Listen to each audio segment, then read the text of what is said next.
কিন্তু এই ছেলেটার মতো ট্র্যাজিক হিরো ব্রাজিলিয়ান ফুটবলে হয়তো আগে কখনো আসেনি। হ্যাঁ, আজ কথা হচ্ছে ফুটবলের রাজপুত্র নেইমারকে নিয়ে।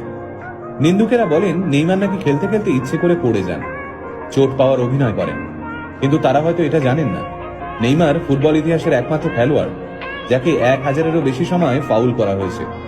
মাত্র 6 বছর বয়সে ফুটবলে হাতেখড়ি হয় নেইমারের। বলের সঙ্গে তিনি যেন কথা বলতে পারতেন। গোল তো অনেকেই দিতে পারে, কিন্তু ফুটবল খেলাটা যে একটা শিল্প, সেটা হয়তো ছোট্ট নেইমারকে দেখলে বোঝা যেত। মাত্র 17 বছর বয়সে ব্রাজিলের 1 নম্বর ক্লাব স্যান্টোসে অভিষেক হয় নেইমারের। আর 18 বছর বয়সে ব্রাজিলের জাতীয় দলেও চান্স পান তিনি। এখানে জানিয়ে রাখি, নেইমার সেই একমাত্র খেলোয়াড় যিনি ইউরোপের কোনো বড় টিমে না খেলেও ব্যালেন ডিওরের জন্য নমিনেশন পেয়েছিলেন, তাও আবার মাত্র 21 বছর বয়সে।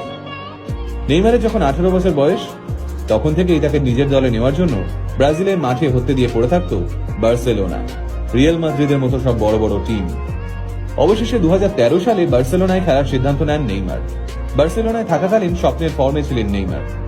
একটা দলের হয়ে যতগুলো ট্রফি জেতা সম্ভব সবই জিতে নিয়েছিলেন তিনি। সে সময় তিনি যোগ্য সঙ্গী হিসেবে পেয়েছিলেন মেসি আর সুয়ারেজকে। মনে পড়ে যায় 2014 সালের ফুটবল বিশ্বকাপের কথা। ঘরের মাঠে ব্রাজিলকে গোলের মালা পরিয়ে চলেছে জার্মানি। বিশ্বকাপের সেমিফাইনাল ম্যাচে মাত্র 25 মিনিটে 5 গোল দিয়ে দিয়েছে জার্মানি। দর্শকরা শক, কেউই বুঝতে পারছেন না কি হচ্ছে।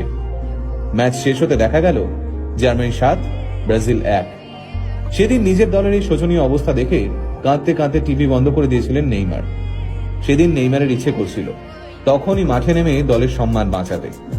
হয়তো ঠিক তার আগের ম্যাচে চোট না পেলে 2014 সালের বিশ্বকাপে জয়ী হিসেবে ব্রাজিলের নামই লেখা থাকতো। ব্রাজিলের গ্রেটেস্ট ফুটবলারদের মধ্যে একজন হতে গেলে দেশের হয়ে বিশ্বকাপ জিততেই হবে, এ যেন এক অলিখিত নিয়ম। পেলে, রোনাল্ডো, কাকা